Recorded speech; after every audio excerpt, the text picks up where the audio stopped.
Welcome to Channel 17, the Town of Colonie Government Channel.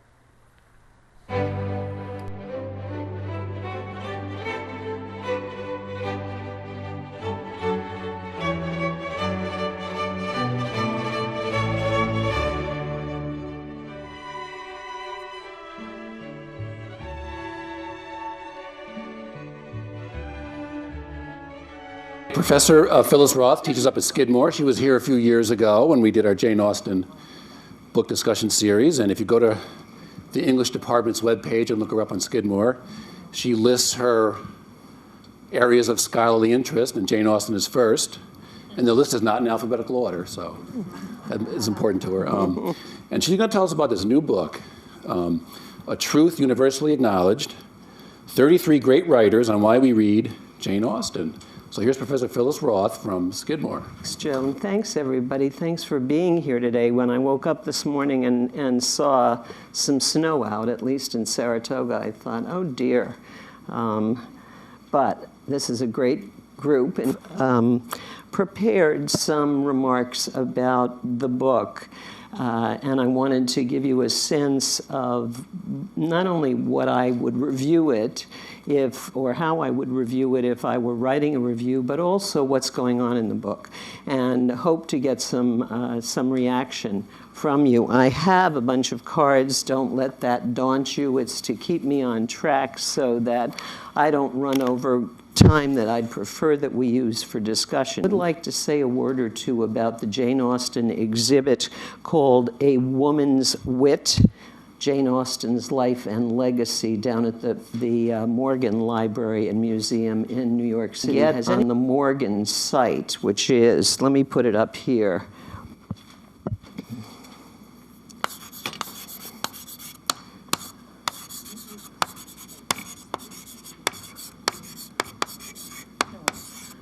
.org.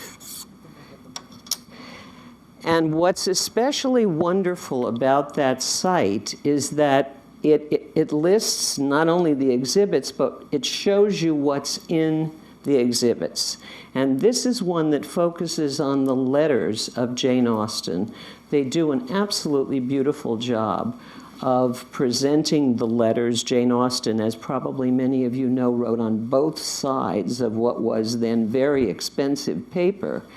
And with, as the curators there were arguing, a great deal of verve and energy and enthusiasm. She was mostly writing to her sister Cassandra. The estimate is, and this is, I think, a pretty impressive fact, not only about the Morgan collection, but about Austen herself, that she wrote probably in her 41 years, only 41 years, she wrote probably 3,000 letters, but only 151 of them are extant that we know of. Sister Cassandra destroyed a lot of them. That was the practice in the day when someone died. She also very funnily expunged from some of the letters, cutting out very carefully passages that she felt just shouldn't ever become public. And in one wonderful place, there is this tiny little sliver cut out of a long letter, but the beginning of the sentence remains tantalizingly right there. Edward is quite...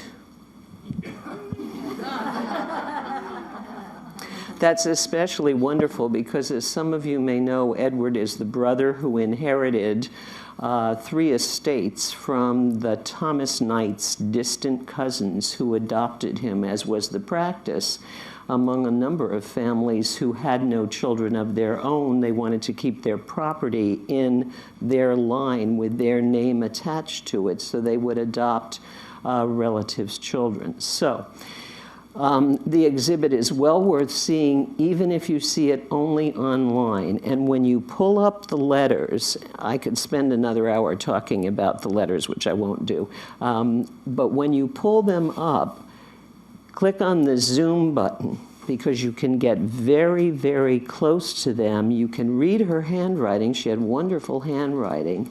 And she wrote in all the directions to use up a piece of paper. So you do see a great exuberance and delight in writing there from her very earliest days.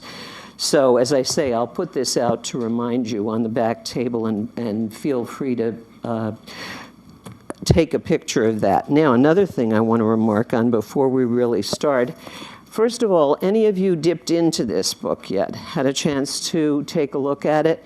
From the beginning, of course, the cover, I'll get my hand off the hand that's here, I think is wonderfully designed to highlight the notion of why do we read Jane Austen? Well, we pick up the book and we read it and we read it and we read it and we reread it. And I do want to give you my sense of this book. But first, let me ask you this, since the focus of this book is, of course, why we read Jane Austen. Why do you read Jane Austen? Those of you who are avid readers of Jane Austen, what do you think most of all when you reopen one of those volumes? You're reading for. Yes, thank you. Comfort reading. There's three of them that I like a lot, Pride and Prejudice being my favorite. And sometimes just rereading is reassuring and comforting, and it's like visiting old relatives or something. Ah. Okay. And the familiar is what you're reading for. Yeah, I mean, it's a known. You know you're going to enjoy it. It lives up to being reread. Indeed. Not every book does. That's right, and we'll talk about that a little bit more, yes. They're wonderful stories about life, and I find that I learn so much about life and relationships with people. But she's such a wonderful writer. And I asked the librarian here, once I had reread her, if they could recommend someone that was as good a storyteller as Jane Austen. And the librarian looked and looked and looked, and she said, you know, that is a very hard That's a hard thing challenge. to do. It is a hard challenge, indeed, indeed. As you'll see, I think, when I get into what I want to present to you today, I would probably recommend Virginia Woolf. Not the same sort of read, but I think she is a literary descendant. And I'll read you some of Virginia Woolf, as a matter of fact, on Jane Austen, and you'll see what I mean. Yes? To me, she's such a wordsmith, and the humor in there it just cracks me up. I listen to them on DVDs at night to go to sleep, and they're read to me by different. And it's just I'll laugh right out loud because some of the stuff is so funny. How many of the rest of you listened to books on tape, and specifically Jane Austen? I did one summer when I had to stay in with an injury. I listened to at least 3 of the books, and I loved listening to them. Yeah. They were wonderful. You hear so much more, I think, when I'm teaching a Jane Austen course. I tell the students to stop and read out loud, because you hear rhythms in the sentences, and I think you hear depths in what she's saying. We'll talk a little bit about that, too. I want to spend a few minutes on the first chapter of Pride and Prejudice, particularly the last paragraph of the first chapter. Anyone else? Yes? I love her characters because as you're reading them, you just decide for yourself who you want this person to be like in your own experience. And in fact, one of the things that's noted in this book and has been noted elsewhere is that when you think about the film adaptations of Austen's novels, you start to realize that even though you may have pictured, say, Emma, I think of Emma because that's the most recent. Did a number of you see the Emma that was just, wasn't that wonderful? I thought that was great. But you think of the characters and you realize she actually doesn't describe them very much. She doesn't describe the clothing very much. She doesn't even describe landscape very much. You think of the one novel, Mansfield Park, that is named for a house, and the house is barely described. we get images of it from Fanny Price's experience, surely. But it's described as an airy, modern building, and that's about all we hear about it, as opposed to, say, Northanger Abbey.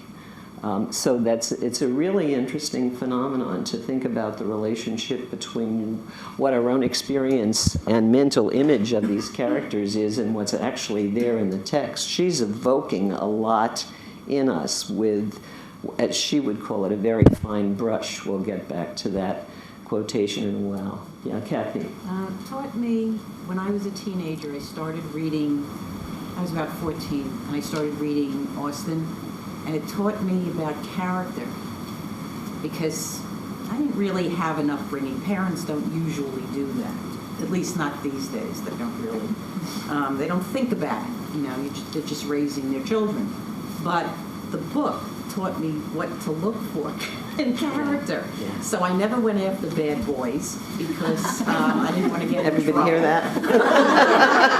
You never had a Henry Crawford? No, I didn't. Right, No, right. Beware of the Henry Crawfords of the world. Had certain, you know, it's what it did is it set up values for me that I didn't really have. And I never got over that, and I've been rereading her since then, and it lends, you know, you learn about human psychology from her books, because it's like you said, she doesn't focus on these other little details until they become representative of human psychology. Right, exactly. The improvements, right, of the estate that are improvements of the person or not, as well as the property or not.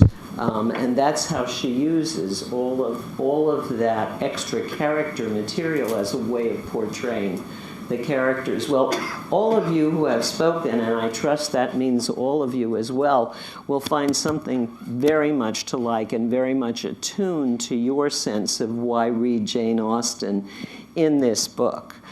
So let me give you a sense of some of the articles and what they're saying, and then we can continue to converse as time permits us in a while. And again, don't hesitate to interrupt me. There's one other book I'd just like to mention as a recommendation. It's a new biography of Austen called Wonderfully, just like This Is a Truth Universally Acknowledged. This is called Wonderfully, Jane's Fame, How Jane Austen Conquered the World. And we are, of course, here to testify to that. The author's name, it might be a little hard to get. For some reason, I don't think the publisher had a good estimate of how many people. I got it in my class. My students got it under used books, oddly enough, on Amazon. So if somebody is eager for this is the latest biography, perhaps not as, not as thoroughgoing as Claire Tomalin's, but wonderfully readable and I think wonderfully sane and current. So I recommend that. Apropos of the number of things that are published, and we all know about that. We know what an extensive industry there is. I remember walking into one of my classes this past semester and saying, it was the Jane Austen class, of course, another day, another 50 books published on Jane Austen. The students were doing a lot of research. It was very hard to keep up with all of that. There's also the Jane Austen industry of other items. I brought this to show you in case you haven't seen it, the Jane Austen jigsaw puzzle. And I'm looking forward to doing this because it promises success. It says for ages 10 and above. There are as well other books that are sort of prototypes of Susannah Carson's book, which we're talking about today when I get to it. Here's Jane Austen, A Celebration, which is more snippets, but wonderful snippets by famous writers, including, again, Virginia Woolf, Vladimir Nabokov, on what they think is great and why they read Jane Austen. So several of you, if I recall, 3 or 4 of you only have dipped into this yet. There have been critical reviews. Joe very kindly sent me a bunch of blurbs out of review journals, review articles of this. And they seem to me, I don't know about you, Joe, to run the gamut from a sort of generalized appreciation of what's in the book to some criticism of it. It is called by one reviewer cobbled together. And that same reviewer, I believe, makes the comment that it's really more for students and scholars than it is for lay readers. That's something I don't agree with at all, because I think all of us are students of Jane Austen if we read her, if we are devoted to her, as so many of us are. I'll get back to that point a little bit later. Context of this book and the history of reviewing and reception of Jane Austen is kind of interesting, and I'll just say a little bit about the first 100 years and about Austen's own sense of things. She was really interested in what people thought about her writing. For one thing, she wanted to make some money. It was important to her to be considered a professional writer, not this little gentle spinster sitting in that room with the creaking door. We all know this story, yes. Writing, giggling away, hiding away her writing. That, I think, image of Austen is long gone. At least I hope it's long gone now. It may have been triggered just by the fact that her books were published by a lady. She did not do very well at all financially in the long run with her books. One of her books was, I believe it was Northanger Abbey, was held by the publisher for a very long time under a different name and not published until after her death, when it was published, interestingly, in a combined volume with Persuasion, the last completed novel. She herself also was particularly interested in what her slightly wider circle had to say about the novel that had just come out, the novel they had just read, and particularly with an emphasis on how they liked the characters. You'll recall, as you were seeing Emma, I'm sure, that Austen remarked about her that she's probably a heroine whom no one will much like except me.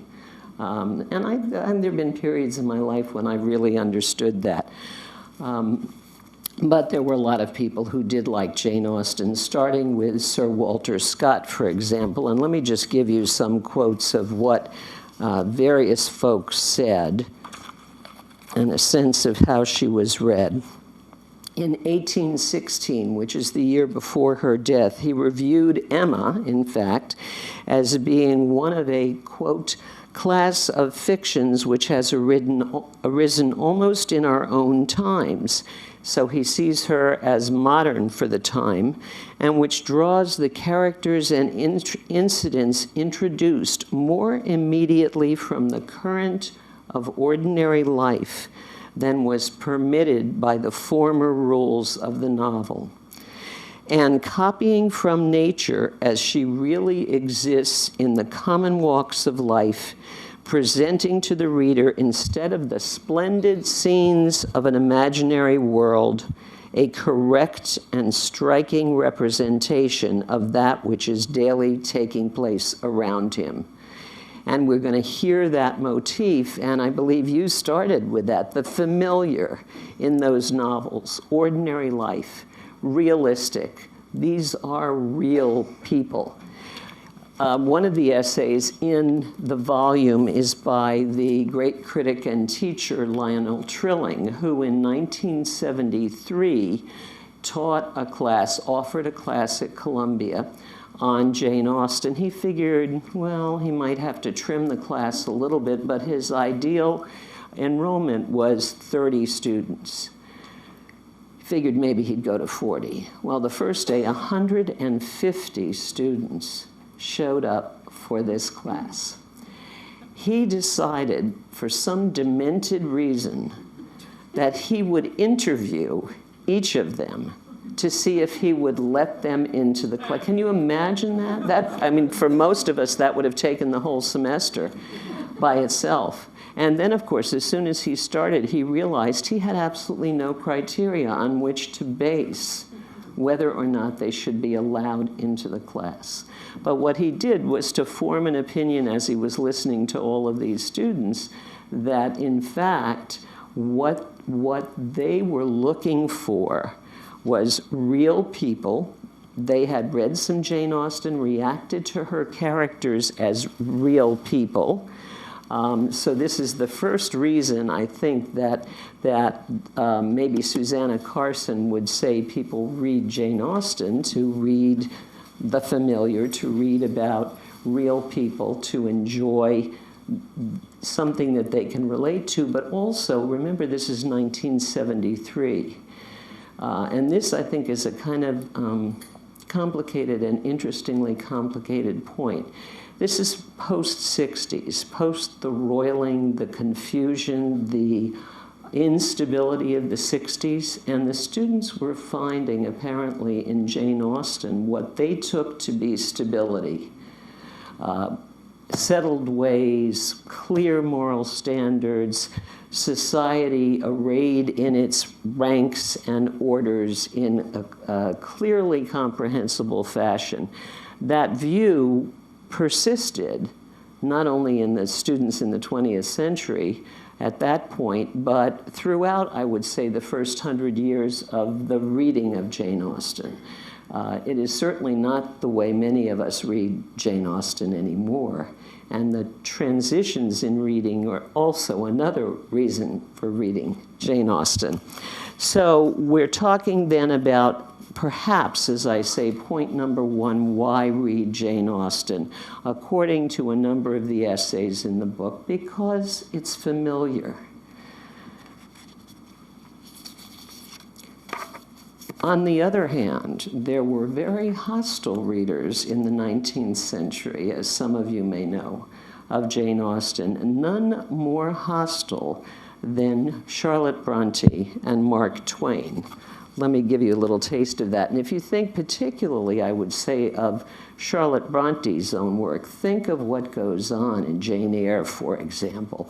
Think of that scene in which Rochester comes racing down the road on his horse.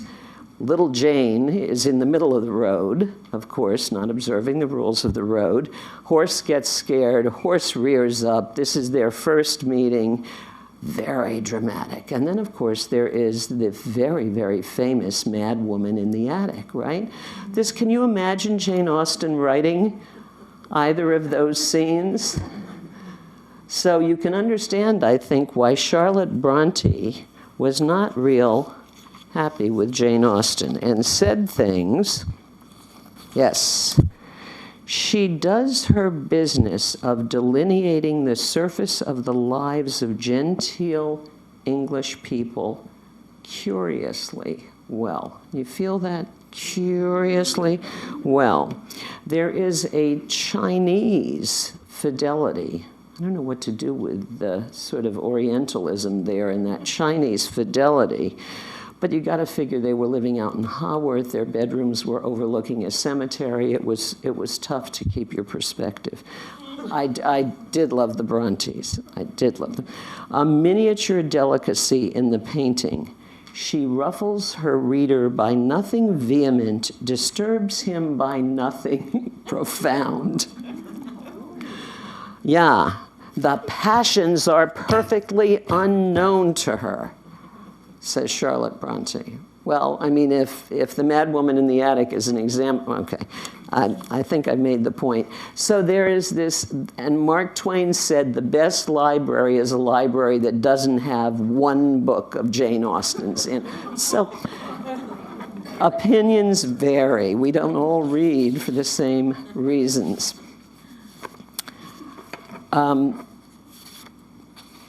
I'll say more if there's time later, or if anybody wants to ask me about some watersheds in the criticism and in the turning opinion of Jane Austen. But I want to be sure to get through a little bit more of the book in any case. So point number one, which you mentioned before, is the point about real people. And whether they're familiar or they're different, they seem to be real people. Let me just mention something about the differences. Have any of you seen Pride and Prejudice, the Bollywood version of Pride and Prejudice?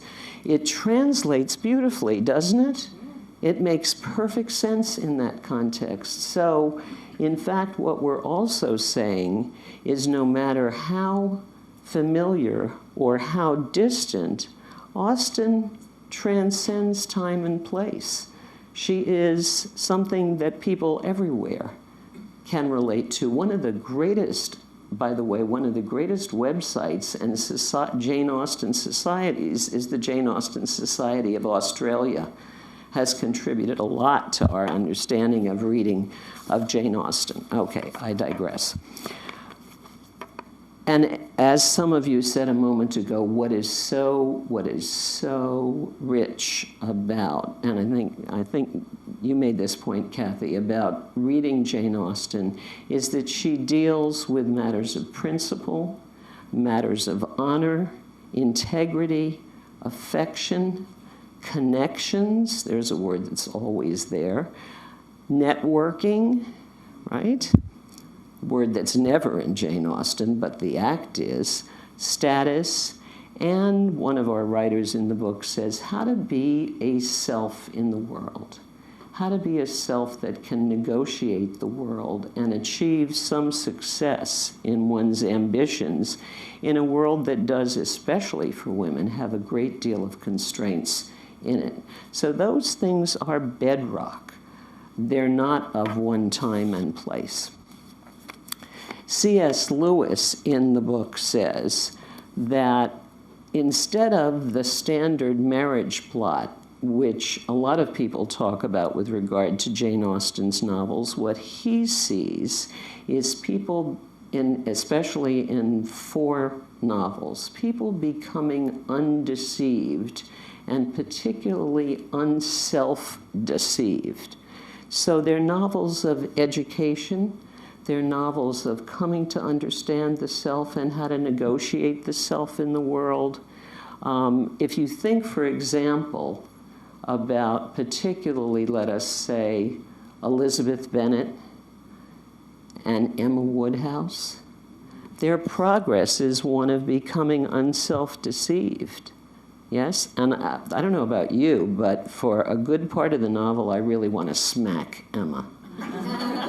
So you get very wrought up the 3rd or 4th time she's manipulating Harriet Smith, poor, helpless Harriet Smith.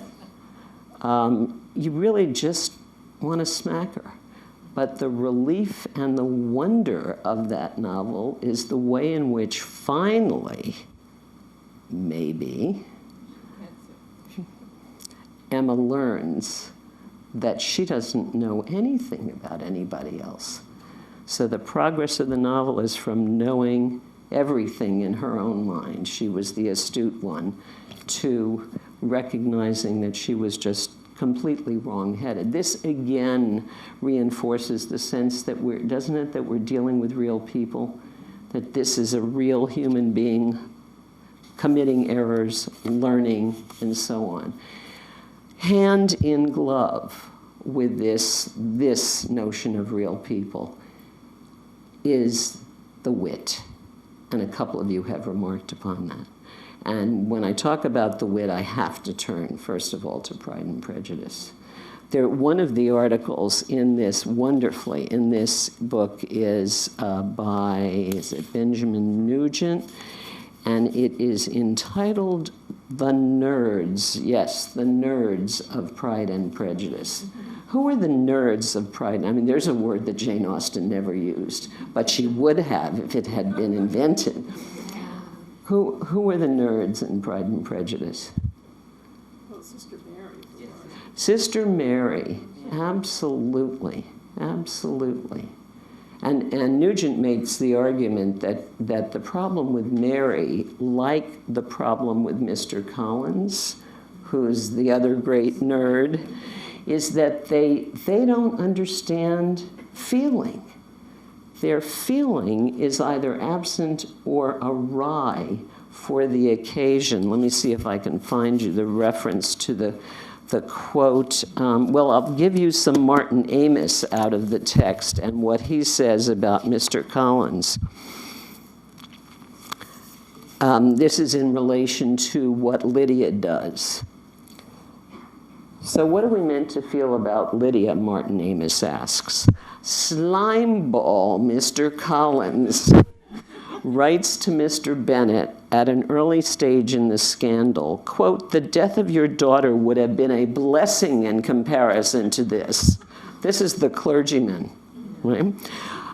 In a later letter, having rejoiced that the sad business has been so well hushed up, Collins adds, "I must not refrain from declaring my amazement at hearing that you received the young couple into your house as soon as they were married.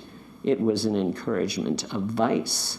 You ought certainly to forgive them as a Christian, but never to admit them in your sight or allow their names to be mentioned in your hearing." That, says Mr. Bennet, is his notion of Christian forgiveness. And of course, that's one of those lines for which we love Mr. Bennet, yes? So let's turn for a moment in our minds to that first chapter, speaking of the wit of Jane Austen, and how endearing that is. It's also seductive, is it not? She manipulates us in this chapter, I would argue, to really grow fond in just a few speeches of Mr. Bennet and to see Mrs. Bennet as a fool.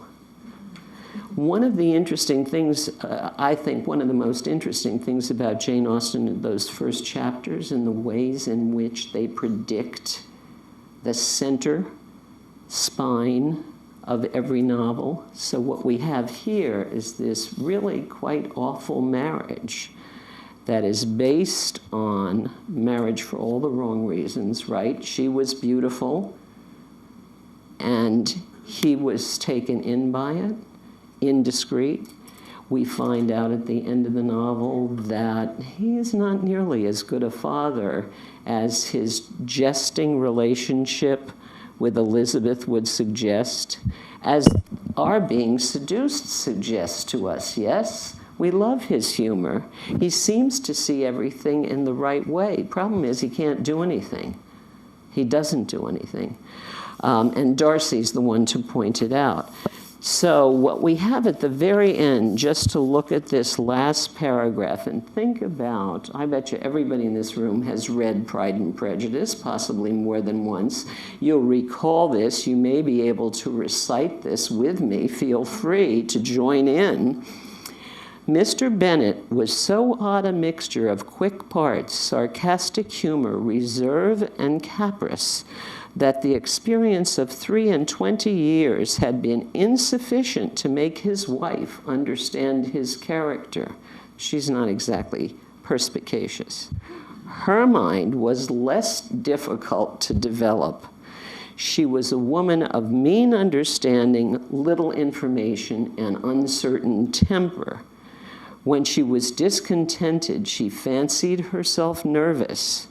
Remember all those scenes where, please have some regard for my nerves. The business of her life was to get her daughters married. Its solace was visiting and news. Wonderful, right? She's disposed of, except she's right. She's right. The business of her life is to get her daughters married. The estate is entailed away.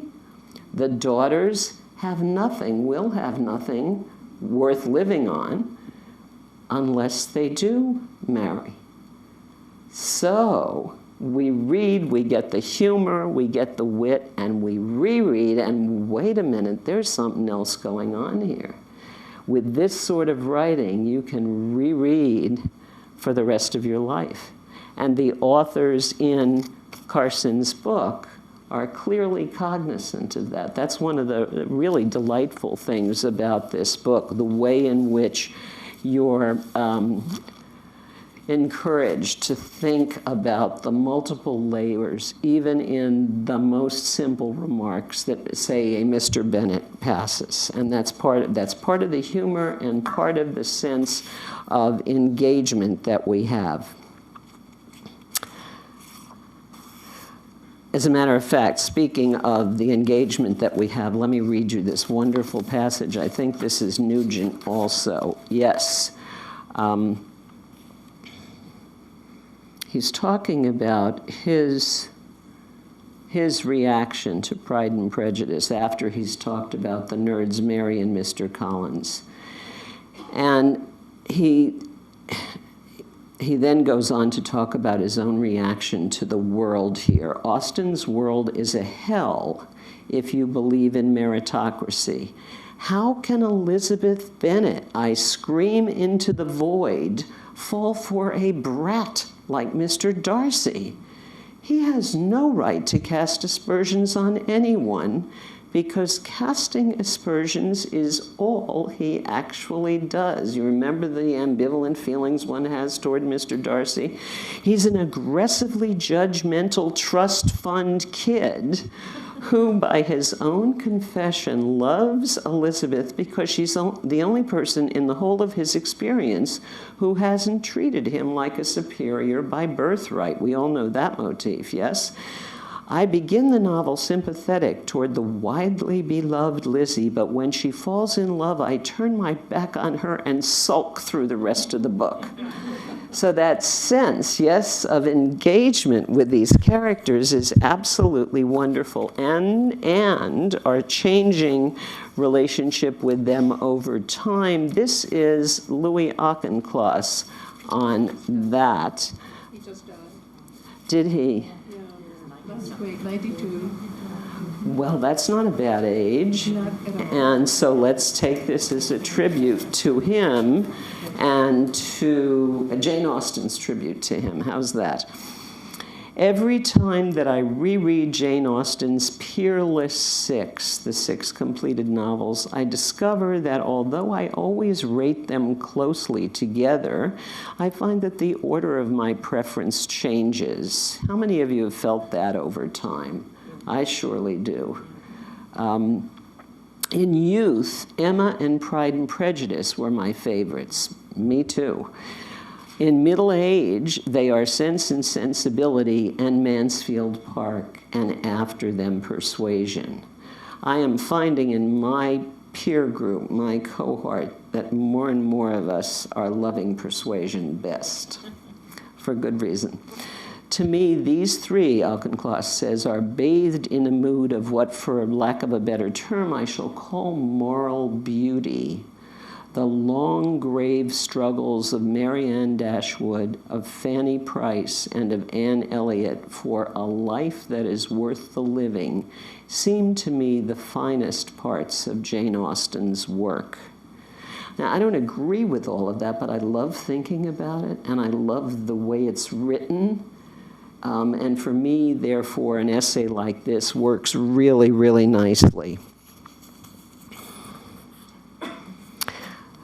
Above all, the writer in here who is rightest about the Jane Austen genius and achievement, and I would say that that has to do with narration, with language choices, with some of the things that some of you mentioned earlier, with more largely, we haven't talked about that yet, but with more largely the way in which the whole plot is structured.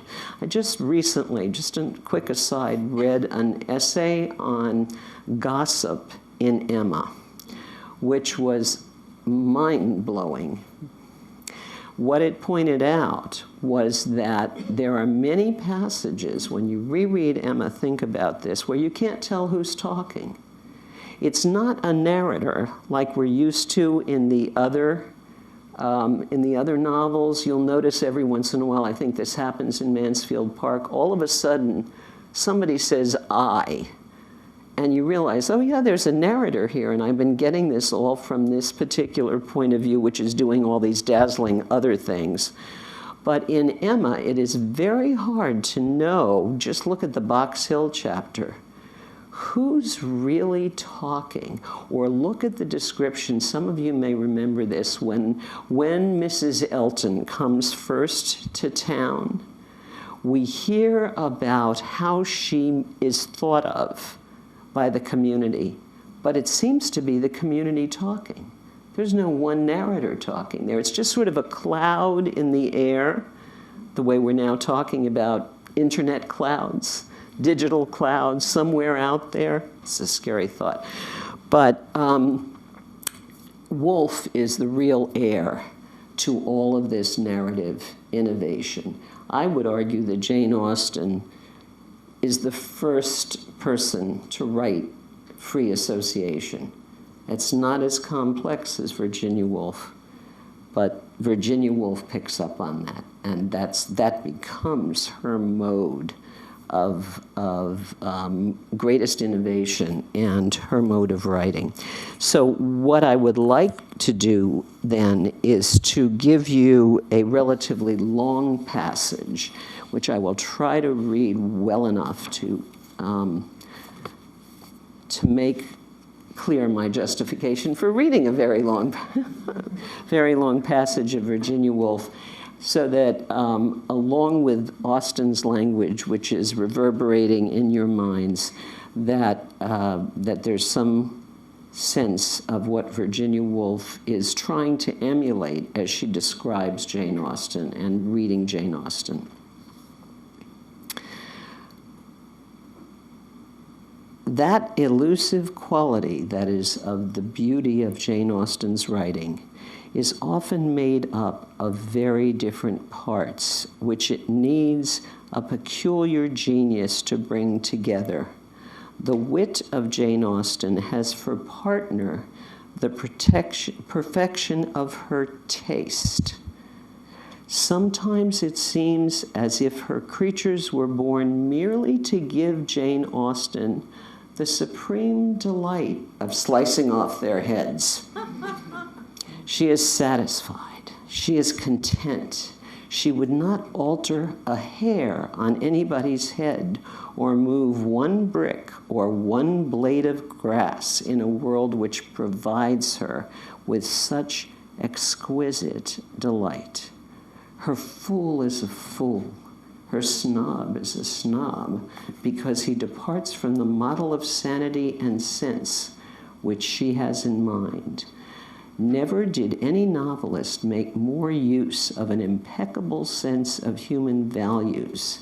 It's against the disc of an unerring heart, an unfailing good taste, an almost stern morality that she shows up these deviations from kindness, truth, and sincerity, which are among the most delightful things in English literature. She makes us wonder why an ordinary act of kindness, as she describes it, becomes so full of meaning. In her masterpieces, the gift is brought to perfection. Here is nothing out of the way. It is midday in Northamptonshire. A dull young man is talking to rather a weakly young woman on the stairs as they go up to dress for dinner, with housemaids passing. But from triviality, from commonplace, their words become suddenly full of meaning, and the moment for both one of the most memorable in their lives. It fills itself, it shines, it glows, it hangs before us, deep, trembling, serene for a second. Next, the housemaid passes, and this drop in which all the happiness of life has collected gently subsides again to become part of the ebb and flow of ordinary existence. I think I'll stop reading Woolf with that image in mind. Yes, that moment that seems so trivial that she shows up, if you will, in a water drop in all of its facets and all of its nuance that makes us sort of vibrate in reaction and say, yes, yes. That's why we read Jane Austen, along with all these other reasons. So, I would like to leave at least a few minutes for more conversation. Let me just then briefly say, by way of more explicit review of this text, these essays, both old and new, are really worth reading and pondering. There are a lot of them. I would never suggest that anybody try to read this book straight through. You know, relish them, think about them, have debates with them. The way in which Susannah Carson says she thinks of this book is the clamorous, what did she say? The clamorous, I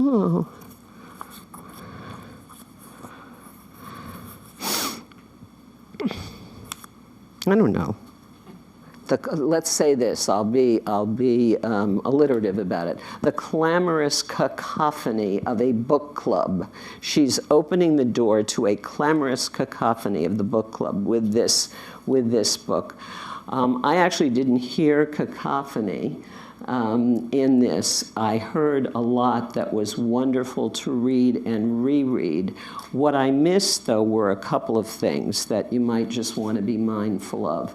The bibliography is stuck way in the back, and so you can't really think as you're reading through, without wasting a lot of time to look this stuff up, when something was written, where it was originally published, things that I think some of us are kind of interested in. My heavens, that was in the New Yorker. Why did I miss that? Or that was in Saturday Review, or Classic Comics, or what have you.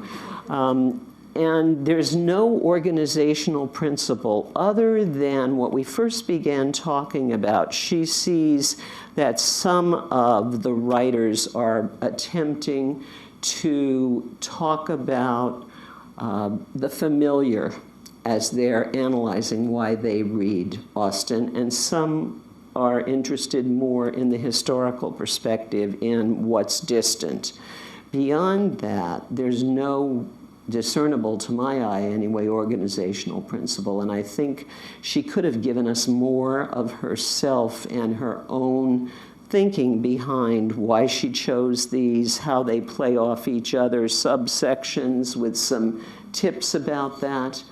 But maybe I'm being ungenerous in a book which offers us so much itself. But again, most of these things have appeared before, and this is one of the sort of subgenres of things you get about Jane Austen, because everybody loves to read her and everybody loves to think, well, not everybody, I must confess, but loves to think about why those of us who love to read her love to read her. So I'll leave you with that and ask for any questions or comments or disagreements, anything else you want to know about the book or about any of the topics we've raised. When you were talking about the Bollywood version, which I absolutely loved, I've seen it several times, and how things transfer, there's somebody who's written some mysteries where the main characters are Elizabeth and Fitzwilliam Darcy. Yeah, is that Stephanie Barron? No, it's somebody else. But Barron writes one where Jane Austen investigates. That's right. But somebody else, and I'm blanking on her name. But I think the first title was something like Pride and Prescience or something like that. I found it not too bad, but I didn't like the ending because they seem to pull supernatural in out of nowhere.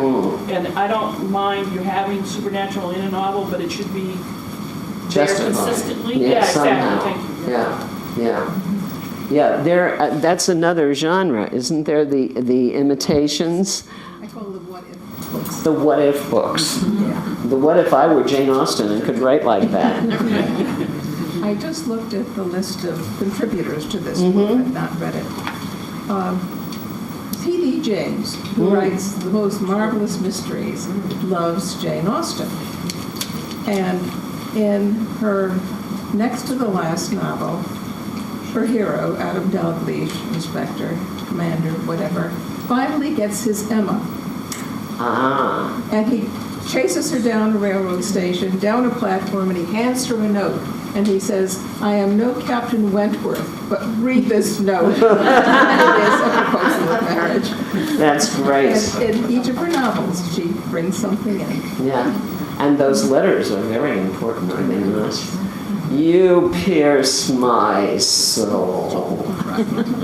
Greg Wise reads this on a YouTube. You can Google Greg Wise, Wentworth Persuasion, and wow.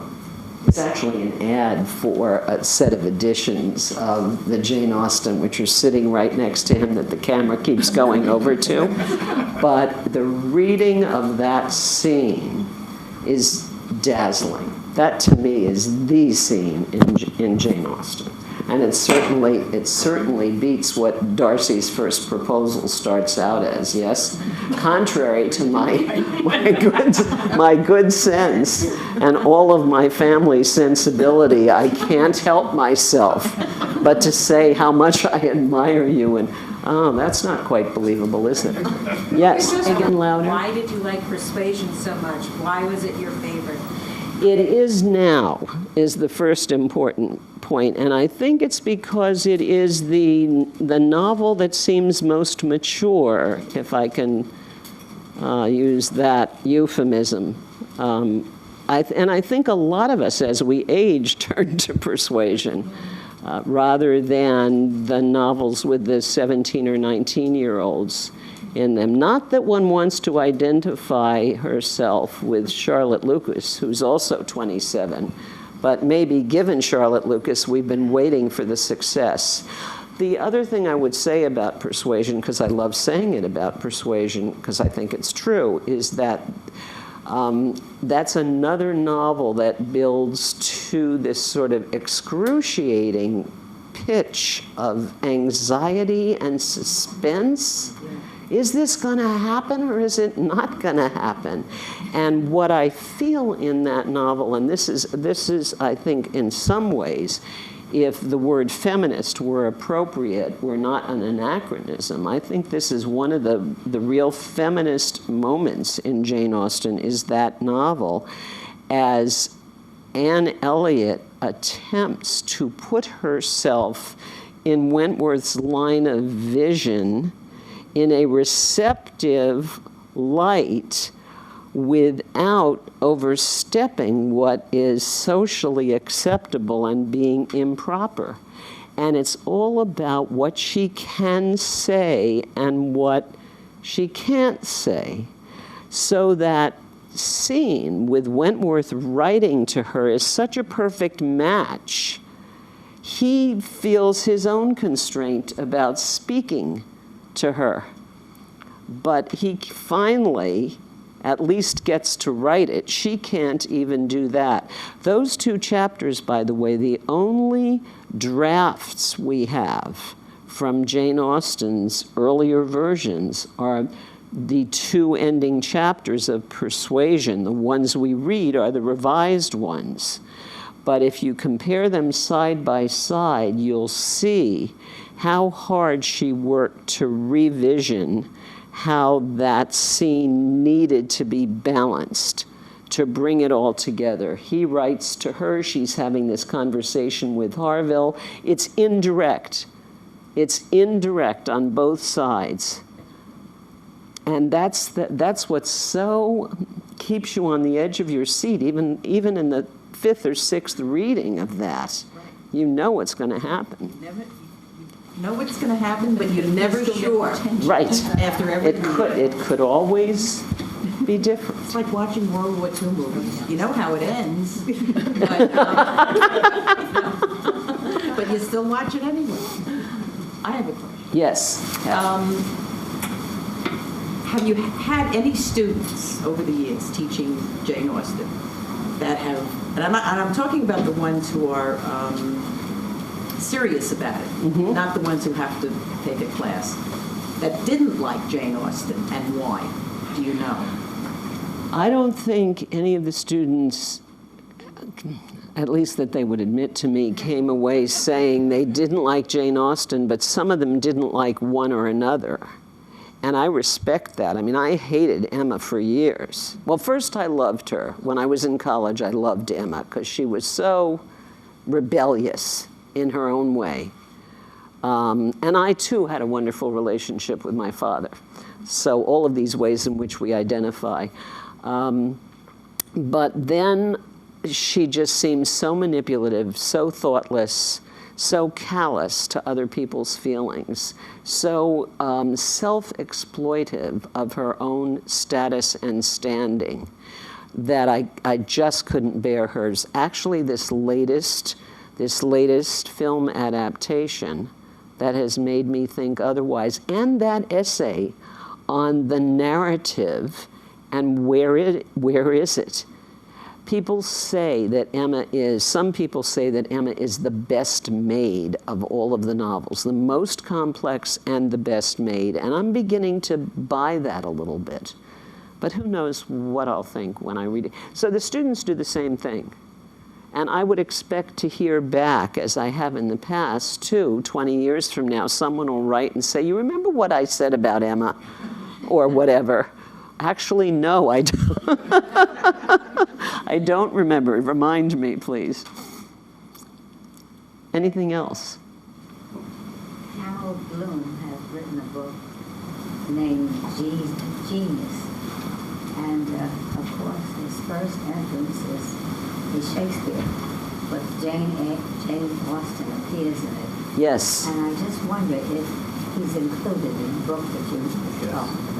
He is in this book. He actually did the preface. He wrote the preface to this. Harold Bloom is an industry of his own. He has all of these collections that he oversees, and he writes very short introductions for them. But he has been a great literary critic. The relationship between Jane Austen and Shakespeare is both very surprising and often repeated. And if you think about, and this gets to a point actually that I was hoping to get to, it's one of these realizations about the work of Jane Austen, which was for many, many years criticized for its narrowness, its confinedness, its small circle, its miniatureness. She herself said, I'm sure in an ironic moment, to a nephew of hers who was trying to learn how to write and who had sent her some material, she said, I can't emulate your masculine, bold strokes, these 2 inches of ivory that I draw upon with such a fine brush are all I can manage. So to think of her in relation to Shakespeare kind of jolts you a little bit. But when you think about characterization, I think the 2 things that a lot of us read Jane Austen for, the characterization, what we've said about the people, and the dialogue, which I think is why Jane Austen makes so many wonderful movie adaptations, then you start to see some real relationship to Shakespeare. There's also the pattern of the books, which resembles what we call Shakespeare's green world comedies. The play starts with equilibrium, then the older generation blocks the younger generation, then the younger generation change clothes, gender, sex, partners, out in the woods, everything gets confused. The older generation goes out to try to figure out who's what and how this can work out. It works out, it resolves itself. Everything comes back to the real world, and we've got a new story. We've got a new equilibrium established. So I think between the pattern, the language, and the characterization, there actually is quite a stunning resemblance between Jane Austen and Shakespeare, and it does both of them credit, I would say. Now, was that your question? Sort of? Close enough? My pleasure. Thank you.